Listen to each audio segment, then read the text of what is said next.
Hallie turned off the van's engine, leaving the key in the ignition.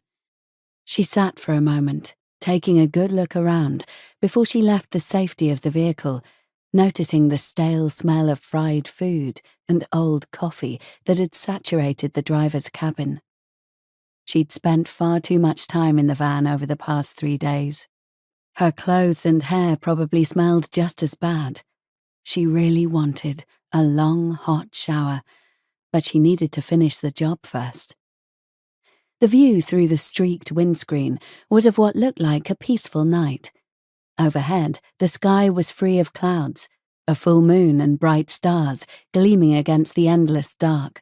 The night sky was framed by the straight-edged, heavy shapes of the buildings that lined each side of the wide road in front of the van.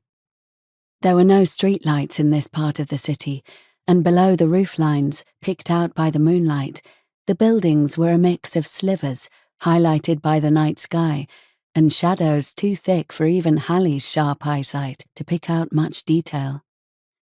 She couldn't hear anything, which was good, and she didn't see any movement or gang markings on the buildings around the van, which was also good. All the same, she didn't relax. There were plenty of places for would-be attackers to hide, like the narrow gap between the old warehouse she'd parked next to and the ugly, squat bulk of the former slaughterhouse next door.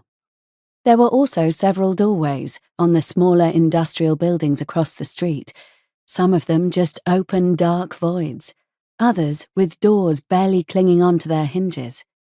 There could be a dozen or more people hiding in the buildings, and she'd never see them until it was too late. It was a perfect place for a fugitive to hide. And although Hallie hadn't been to this particular street before, she'd spent enough time in abandoned buildings over the years to know that her instincts weren't always reliable. Her skin was prickling with the sensation of being watched, but that might just be the empty doors and windows and the sigh of wind that moaned against her ears as she got out of the van. Out in the cool night air, she took in a long breath, relieved to be away from the stale smells that surrounded the driver's seat. She listened for several heartbeats before she put the key into the door lock and turned it.